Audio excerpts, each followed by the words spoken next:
All right. So, welcome everyone who is tuning in. This is episode 2 of Janky Promoter. Last episode, I had my boy Dom Savant on, and that was literally like the beginning of this podcast. Didn't have much direction at that point. Didn't really even have a podcast idea. But my boy Dom Savant was in town, so I had to show love, and we had to hop on a podcast for old time's sake. And then I decided to just go full-fledged with this podcast series that focuses mainly on like myself as an event planner and a past promoter, if you will, hence the name Janky Promoter, because we all know those janky promoters out there. I am not one of them, but I've dealt with them in the past, and I'm sure Mitch has as well. And yeah, let me introduce our guest here that's sitting here to my left. Mitch, Heem, the man of many hats and many talents. I'll let you go ahead and introduce yourself. No, I appreciate it, man. My name is Mitch B. For those that don't know, born and raised in Manassas, Virginia. Okay. So, I just moved back to the area this time last year. And, for me, this has been a crazy whirlwind of a year just because, like you said, like Heem was like my Kentucky chapter / a little bit of here. For those that don't know, I've been on, on-air talent on TV. So, there was a portion of me that wanted to like differentiate the TV side and then my like DJing / event planning side. Which makes sense. Right. But at this point, I'm not under contract to anybody. So I'm like, whatever, I'm going by my name. My name is my name, so Mitch B. But yeah, man, that's a little summary right there. There we go. And I ended up getting introduced to Mitch through our boy DJ Jarv, based out of New York, but he's from Nova as well. Shout out Jarv. We did an event in New York a few months ago in the summertime.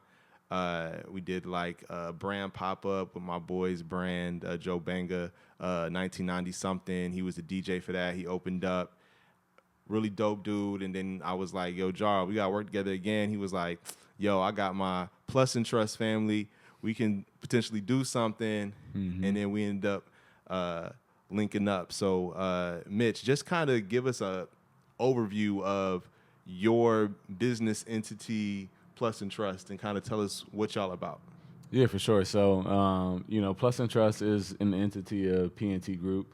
P&T Group at its core and its whole can do a lot of things. We're a service space as well as, being an event curation space via Plus and Trust. So, P&T Group is comprised of people that have won Emmy Awards, right, in videography. People that have been nominated for producing, shows. So, got a couple of Emmy dudes in there, and it's a family that wants everybody to eat. So, whatever you can do, service-based, photography, videography, audio services, editing, graphic design. You need a DJ, you need an MC. Mm-hmm.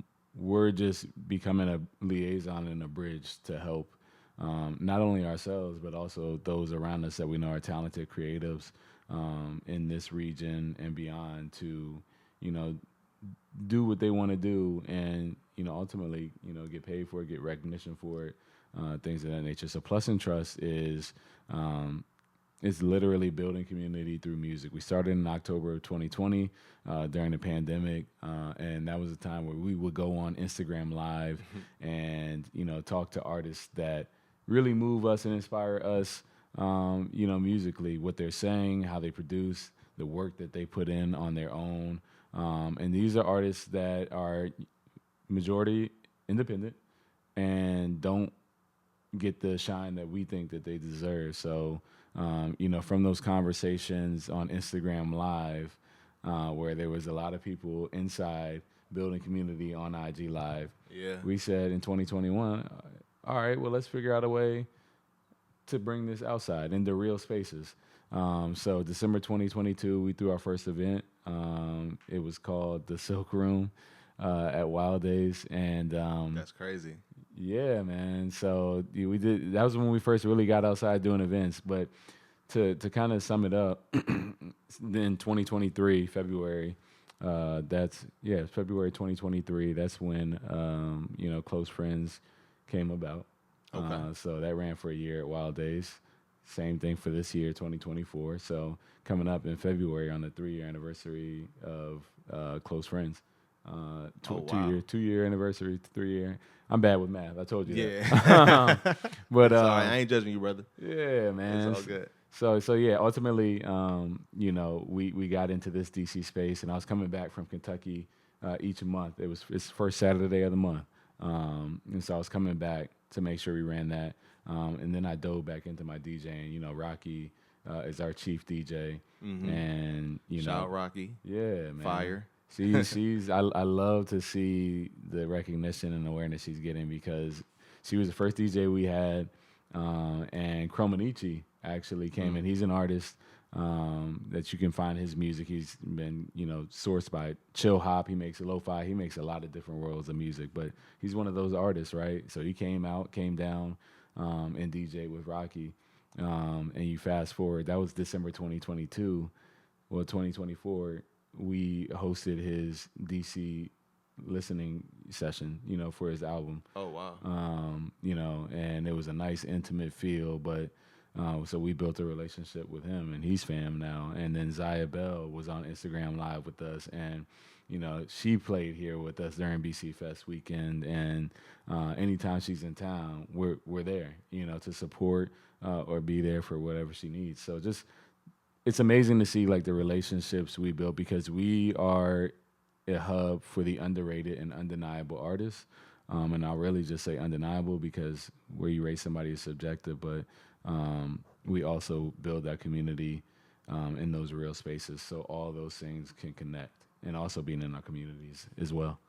That's crazy because I've been doing events on and off for like over a decade. Like my first event I planned was like 2012 doing college parties.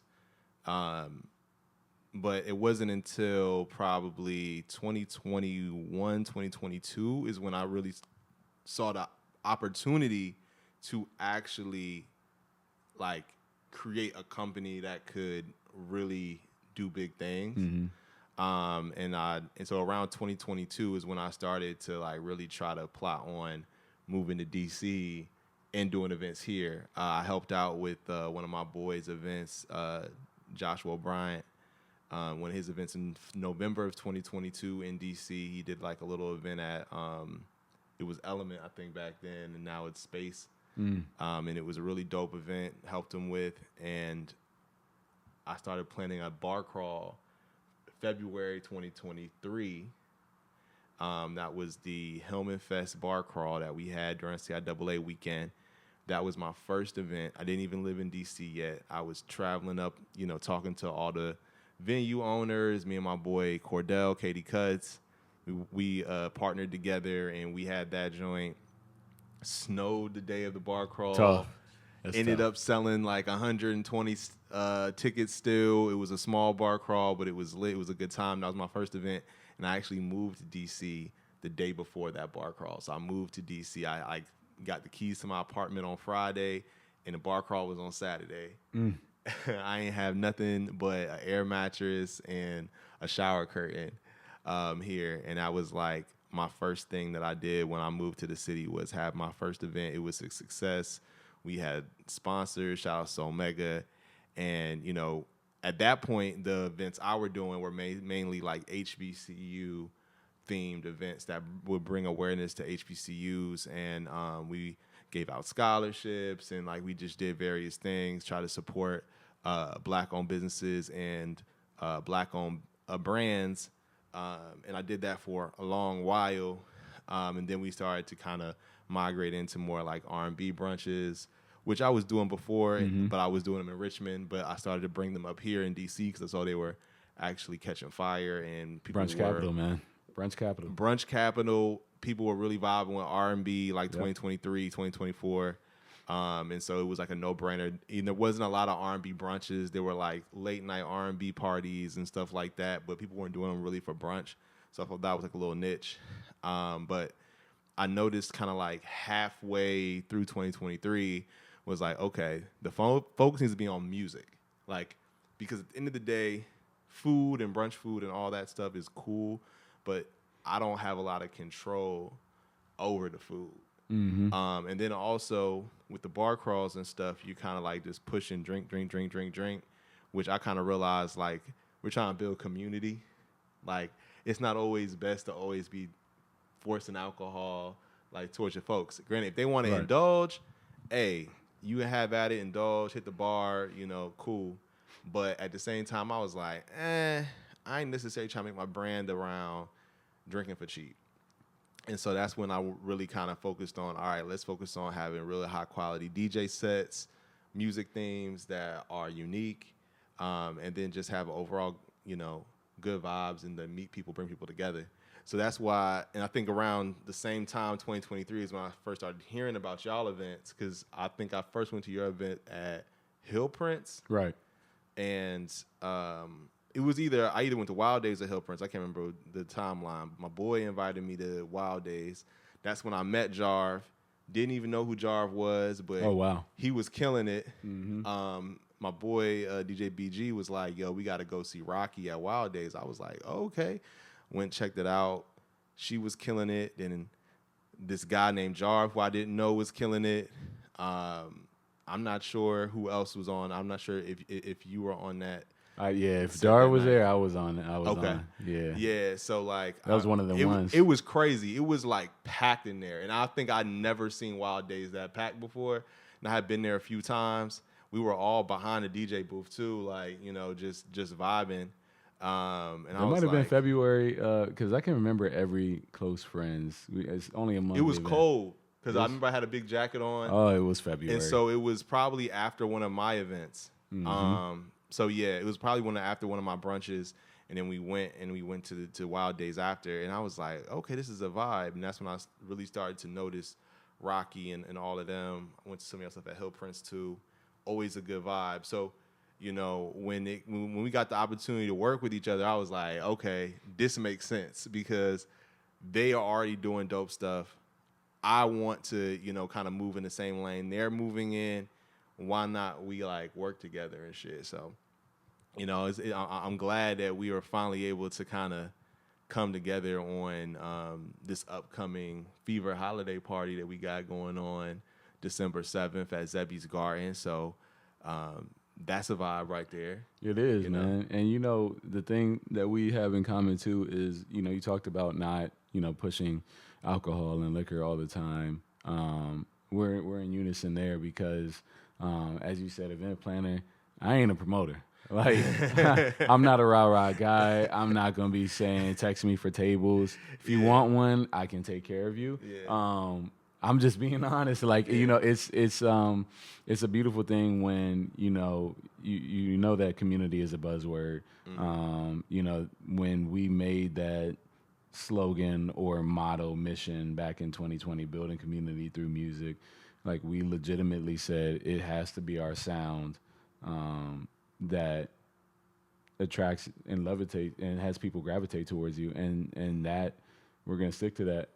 We can play whatever, don't get it wrong, we can come in and turn the spot up, but we've been intentional about creating like events where they are party based or dance party based to be that sound, and that's been successful. We've had some misses as well, but for the most part, when you come to Close Friends, you're gonna get that variety pack, and I call it the variety pack party because you're gonna go everywhere. So don't come up asking for Afro. Maybe you missed that portion of the night. It was played. You just was in the bathroom at the time. You know what I'm saying? Yeah. So, but no, man. Ultimately, I think also, it's huge to see that in the DC area, the culture continues to gravitate towards intentionality. Mm-hmm. So we've done the speed dating or like conversations that are curated, right? Putting people in those spaces. We've done those album listening sessions. So we try to like be in different spaces, and shout out to all the venues that we've worked with. to provide something different than just, standing, coming and dancing, which is what we love to do, but also getting out of like the club and the lounges. Switching it up every now and then. And that's something that's needed. And like talking just to people, it's like you got to find like that sweet spot of something that people aren't doing all the time. The issue with DC is the low-hanging fruit is like the day party now, or even to a certain extent the brunch. You know what I'm saying? Right. Like that is kind of the low-hanging fruit. Maybe 5-6 years ago, there might have been a little bit more need for those type of events, but right now, like they're everywhere. It's like most people would like want to prioritize going to a day party versus maybe even the night ones in this day and age. But it's like finding something different, trying to find, an aspect of the event that stands out that isn't the normal, whether it's a theme or like you said, like something intentional, like a curated conversation or something. Like that's the type of stuff that people see, and you'll get the right type of customer. You get the customer you want when you be very intentional about creating those aspects of the event that are different. And that's what I've noticed too. Because it's hard, man. There's a lot of people doing events out here in the DMV. Yeah. And so you have to stay on your A game. Yeah, I think, there's I wouldn't even call it oversaturation. It's just the volume of spaces. I've lived in South Carolina. I've lived in Kentucky. I've lived in Norfolk and Hampton Roads. There's nowhere, and I've been a lot of places. There's nowhere like Washington, D.C., where it's big enough, right? But you also think this thing's only like 10 miles, like square radius, D.C. is not a big city at all when it comes to geography. It's not. So, like, I think out here people are attracted to knowing a known commodity. And, is that venue fire? Is that venue giving me a good experience when I go out? So like you said, you're going to see a lot of events every weekend, every pre-holiday. And so there's a lot of competition, I guess you could say. I mean, that's what the market will call it. But there's a lot of options. And I think that's maybe a gift and a curse if you're like a promoter or like, that's your thing. But for the consumer, like, it's great to have options and, especially quality ones. So I love being here because I know that if someone comes into town, I can show them a good time no matter what night of the week it is usually. Yeah, no, honestly, I tell people all the time, and, people come up to DC, they want to crash on the couch, they want to do that. I mean, that used to be me. Yeah. People thought I lived in DC. I'd be in DC so much. From 2017 to 2019, my full-time residence was in Richmond. I worked in Richmond, and I had a 4-day-a-week schedule at my day job, and I would leave work like 8 p.m. on Thursday, have my bags already packed, drive all the way up to Nova, crash with my boy Landon and Kev up in Annandale. Nice. I used to play FXA basketball on Thursday nights, and then I would wake up on Friday, and I'd just be in the city, man. I would Uber, Lyft drive. I either crash with Landon and Kevin or crash with my boy Cordell in Northeast. We would turn up. We would go to the clubs, go to the parties, host kickbacks, and it was just like the littest experience because you with all these young professional 20-somethings. Everybody is just looking to have a good time, enjoying life. They work hard during the week. They trying to have a good time on the weekends. And so coming from Richmond to that every weekend was like, it was like a playground, bro. Like it was dope. And then I just go back and I ain't pay no bills. Like I ain't had to pay no rent. Shout out to all them guys, all those crashes, all those couches I crashed on back then. I appreciate y'all. And now I got my own couch that people can crash on, and I'm looking crazy because this rent is wild over here in D.C. Yeah. And I'm fighting. Virginia, Maryland, too. Yeah. Y'all not excluded. Crazy. They ain't beat me up too bad. I'm still living, but I'm like, dang, every first, I'm like, yo, what the heck going on? It's a travesty, man. It's crazy out here. Crazy out here. We could have a whole pod on apartment prices and value and location, man. It's again, like I said, I came from Kentucky, so I was living well. I can only imagine, bro. And shoot, 800 square feet for $1,000. You know what I'm saying? Yeah, So, but like, yeah, that's like Richmond back in 2016. yeah, man. But it's interesting to see those areas, and you talk about like coming up here, Yeah. seeing Richmond grow now as well. Everybody is seeing that there is something to be said about culture. Our culture is to connect and have young professionals be in those spaces, because after the pandemic, a lot of us became hyper individualistic. Maybe we don't notice it. Some of us don't notice it out there, but I knew coming out of the pandemic that we were going to have to really rewrite the way that we showed up for one another.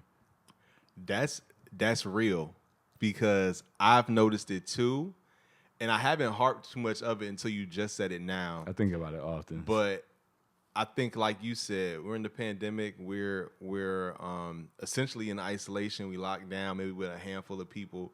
I think a lot of people realize, like, yo, I don't necessarily want to always go outside, or maybe I don't need to go outside. I'm cool doing the things I do in the crib, or have with the small community, the small tribe I have.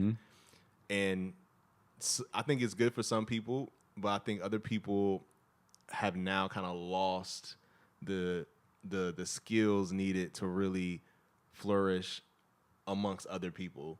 Like, they have anxiety, they don't know how to talk to each other, they don't know how to interact. And I do think some of that may be just from kind of being isolated during the pandemic and not really understanding how to get out of that, or feeling as if getting amongst other people is a chore. Like, you know what I'm saying? Like, it's something that is something you have to do to go to work, or you have to do to like be social, but it's like something you don't really want to do. It's interesting. I've noticed it a lot. People always say, "Oh, Walker, you always outside," and I'm outside sometimes. I ain't gonna lie. Like, Right. Last weekend I was outside. I was outside last night, but it's more so I just like being around people. I like interacting. I like having conversations. I like potentially going to a small business and supporting that small business and getting some good food or some drinks here and there.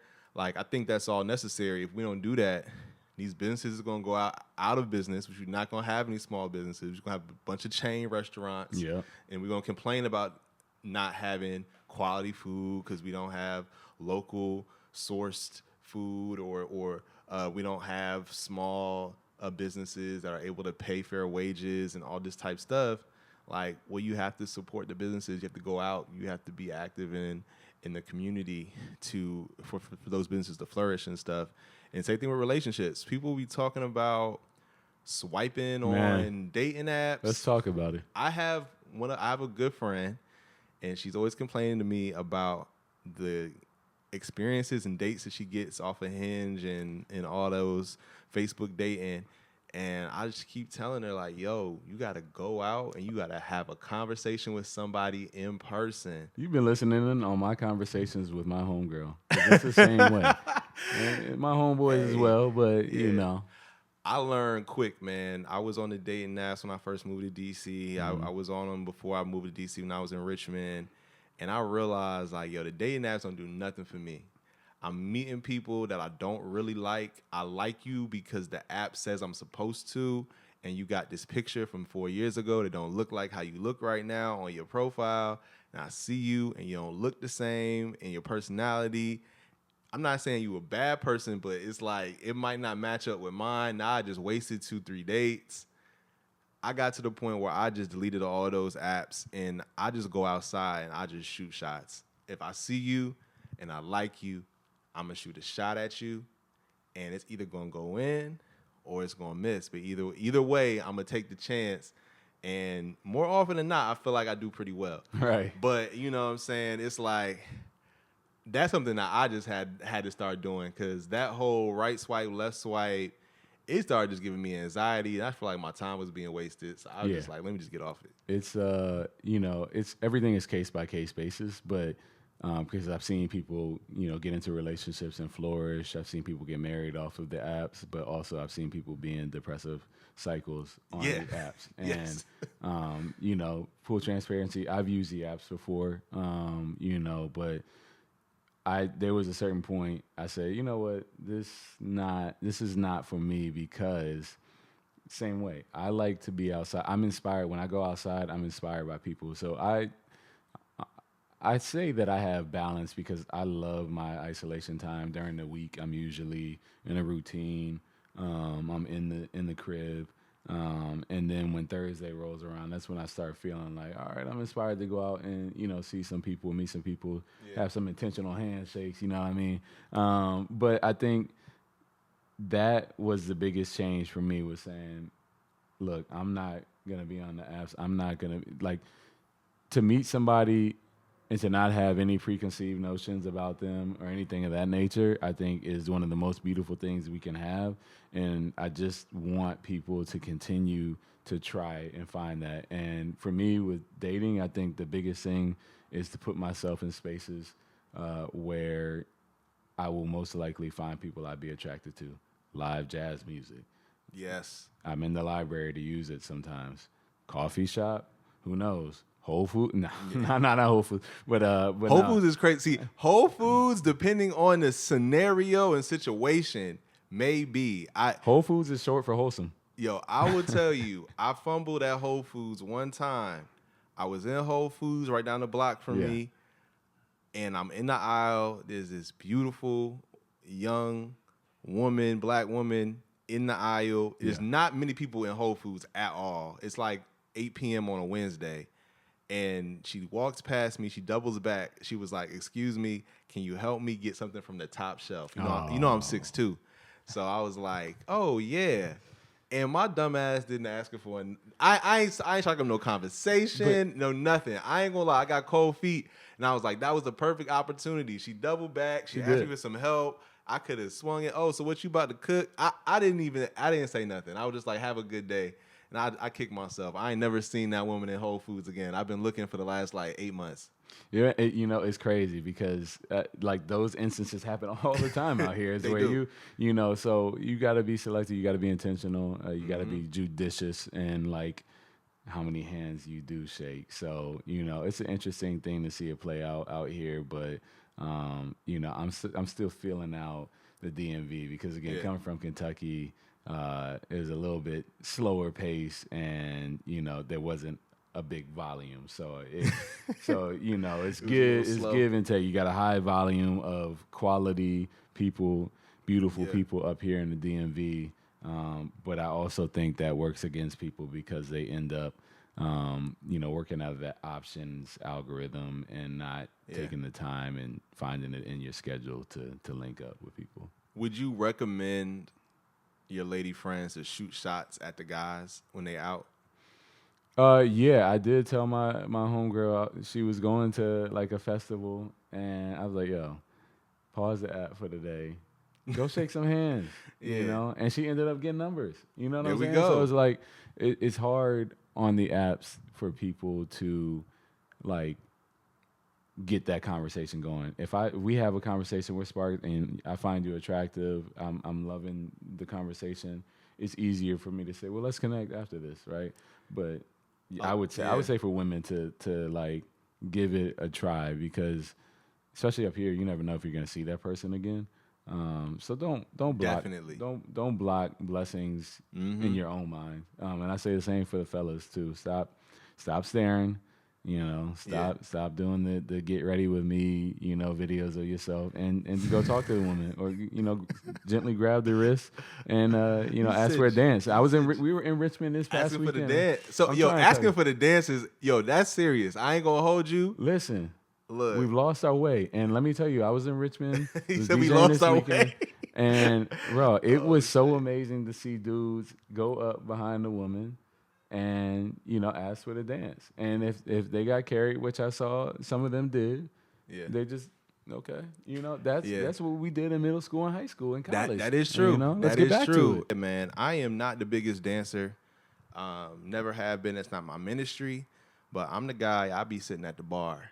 You know what I'm saying? I'm gonna be at the bar when you trying to go get your drink. Get your little bar lean in. You know, especially because you know these bartenders be taking all day. You know what I'm saying? So, you know, I'll be in there like, hey, sweetheart, how you doing? I like that outfit. You know, this random compliment. Just go from there. Like, that's how I do it. That's how I find success. You know what I'm saying?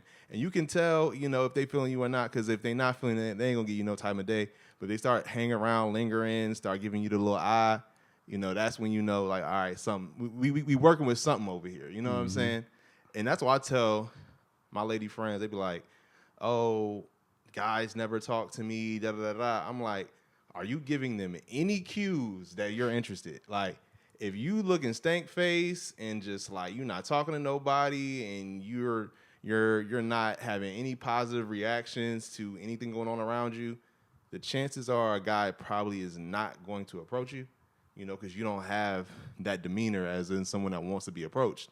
But if you actually make hints to someone that you find attractive or something, if they got a little bit of riz or whatever the kids say these days, they got a little bit of it, they're probably going to say something, initiate some type of contact, and y'all can go from there. So, yeah, man, we got to get back to that in person, you know, and I think we're about to hit this cycle.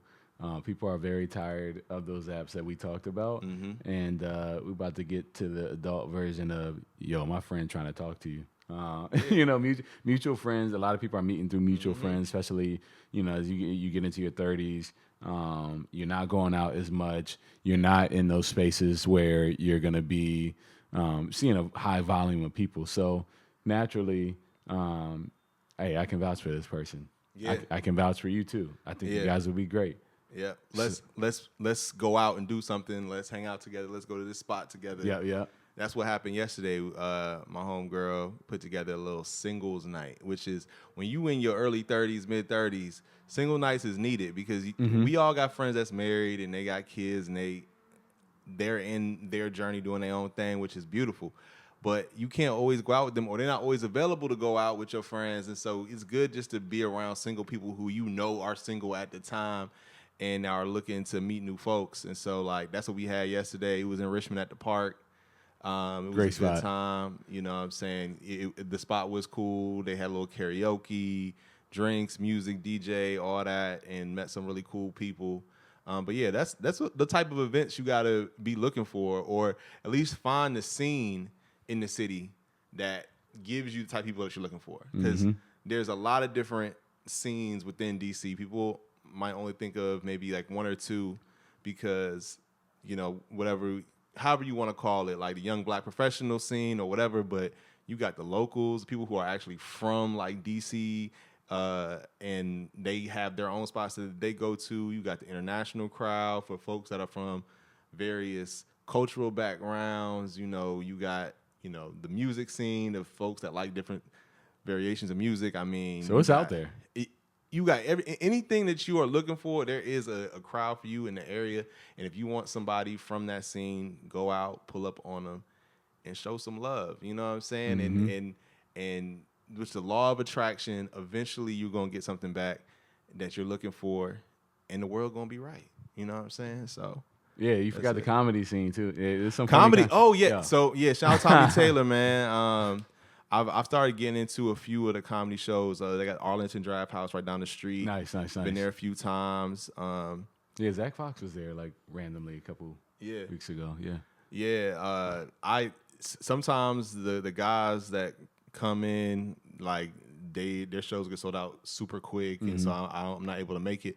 Or it's like always on like a random Tuesday, Thursday, you know, rotation, and I'm not able to make those all the time. But the comedy scene is funny, but I'm gonna shout out Tommy Taylor because he definitely put me on blast a few times when I was at his comedy shows. I was on a little date, and he started trying to, you know, heckle. I'm like, bruh, like, like, hey, yo, man, I just paid $30 to be up here. Yeah. Don't blow my spot up. Like, let me chill. Let me sit back here and laugh. Yeah, man. I like, ain't trying to be the laugh. Exactly. I ain't trying to be the laugh. You got camera people coming. Like, don't put this on social media. Yeah. But nah, that's my guy, and he's actually hilarious. And that's one thing I want to do. I kind of want to do a comedy event next year. It's brewing. Shout out Dom Gray and Thank Me Later comedy show. It's my fellow ODU alum. He's doing a great job up here in DC. He has a show. I think it's every third Saturday of the month at Lost Origins Art Gallery. So when I first got back up here, I was like, yo, I need to laugh. And so I was, going between, he would be at Hotbed, and that's where I saw Jasmine Burton doing a lot of, she's blown up in the last year, doing her thing. And then my homeboy, Darwin Dixon, he has Comedy of the United States brunch he does at Vino, occasionally. So just been in those comedy spaces, man. There's a lot of funny people up here. Jokes on Jock. I'm just thinking of people off the top of the head that I see that I have went to these either free comedy shows or it's a $15 ticket. And I'm like, man, this is a great outlet. So shout out to all the comedy platforms out here because, shoot, we're going to need laughs. No, I told people we're going to need laughs over the next, 4 to 5 years and really forever. But it's good to see it out here right now. Yeah, and shout out to Paris Sachet because she is probably one of the first DMV comedians I started following on social media, and I started going to some of her shows, Arlington Draft House and Tommy check her Taylor. out. Yeah, Paris Sachet, she hilarious. She funny as hell. And so that's one of the things that's on my bucket list for 2025 is get involved with some comedy shows. So we're not just only doing dance parties, we're not only doing brunches. We got something else for people who want a different type of event, some different type of entertainment. Before we get out of here, man, we got to get back to Fever, the Fever Day party. So, Mitch, man, what is one of the things you're looking forward the most about Fever? So, one, I've never been to a party at Zebby's. And people are like, every time I tell them I haven't been to said spot, like it wasn't until earlier this year that I finally got, or maybe it was late last year, I got the 12 stories in my life. I went to college in Norfolk, so I was there working professionally. At that time, I wasn't coming up and partying, when I was working as a young 20-something. Yeah. So Zebby's, I'm looking forward to that venue. It's a real sexy venue. Yeah. Beautiful interior and ambiance. I'm looking forward to the music from Jarv. Looking forward to the music from BG. From you? Yeah, from Rocky. And then, for me, you got to get there early if you want to hear from me. I'm going to be on that 4 to 5 set. So pull up. My thing is this. Whenever Plus and Trust is on the bill, I don't try to promote it because I'm like, yo, we put this lineup together. I guarantee you it's going to be great. Yeah. I guarantee you're going to move. Every time I look out in the crowd, people's shoulders are moving and you know what I'm saying? So that is the sound. I think that's the brand that we built. But I'm looking forward to the photo booth being there, all the beautiful people in the area. I'm looking forward to trying Zebby's Espresso Martini. Just a lot of good things in store for that. It's a beautiful venue. December 7th is going to be a busy day in the city. But we've made it, and like we do a lot of our events, we've made it to where you can get a free ticket right now. Yeah. There's only a handful left. Like for me, going out in the city, I'm cheap. I'm like Julius from Everybody Hates Chris. Yeah. So when you say free ticket, I'm there. Cheap. I'm there, man. Crazy. I say, I don't want to pay for a ticket. I might. Yeah. But I don't want to. But nah, we giving away 200 free tickets, and we got I think almost 200 it's today. It's less than 20 left. Yeah. So it's like, if you haven't got yours, you got about. They're gonna be gone by the time I get this posted. So it's not even a reason for me to say it, but definitely pull up to the event. I'm looking forward to seeing all the beautiful people, man. People coming up in the holiday outfits. I actually need to probably order something now, so I got a holiday outfit, so I'm not up there, looking lackluster at my own event. Like you said, the photo booth. I gotta make sure I get a picture with my peoples. If you're my peoples and listen to this, and it's before the party, make sure you pull up so we can get a picture. Grab me, pull me to the side. I'm probably gonna be doing 1,000,001 things. Right. But make sure I get a drink in my hand, and we're gonna be good. We're gonna have a good time, and yeah, man, I'm looking forward to documenting all this too. And literally, I just read a post before we got on here. It said, buy the tripod, pull the camera out, take the pictures because, life is a cycle, and I've lost people this year. A lot of people that we know have lost people, and we're always going to continually lose people. But let's document these moments. I think Yeah. back to the home videos on VHS. I think back to camcorder stuff. Let's get back to doing that. Like, it's not for content. It's for archival purposes. Yeah. Let's archive our lives and leave something for the generations behind us to see, because we could be on Black Moments, Instagram in 2065. And they're talking about Fever Day Party 2024 December. Black people enjoying themselves. Anybody in DC enjoying themselves. And last thing I'll say is that this is probably the last, December 7th. This is going to be one of the last times, people are going to start locking in, hunkering down, saving bread for those, Christmas presents. It's going to be a great day in the city, and I love that we did a day party with it. So someone said last night I was at a day party. They're like, it's only 8:30 that we threw, and I'm like, yeah, now you can go home. So Exactly. If you want to continue, you can. If you want to go home and get some rest, you can do that too.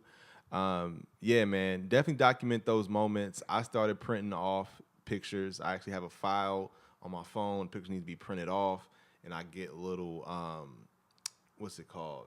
Photo albums. Mm-hmm. Find them on Walgreens, Amazon, whatever. Get a photo album, put the pictures in there, just so you have that archive that's in person. You can actually put it in front of somebody. They can look through, those moments that you want to share. So, that's dope, bro. Like, that's what we here for. People ask, like, why you do events, why you do that? Like, yo, we're creating the experiences for you to make memories, to enjoy life with your friends and your family. And then in the next part of my journey with Uptown Digital and kind of what I got going on over here is being able to document that and present it to the masses. So even if you couldn't make the party, you can see Heem's DJ set because it's on there. You can see Jarv, you can see Rockies, you can get a recap video of the vibe, and that's kind of something that I'm realizing has a lot of value because it actually shows people the work that you're doing and it shows people that the impact you're having on the community. So I'm excited for it, man. I appreciate you being on the pod. Janky Promoter. We're just getting started. We're going to have more content coming. So, stay tuned. And I am going to lock in with you all soon. Thank y'all for listening in. And you all be great. Peace.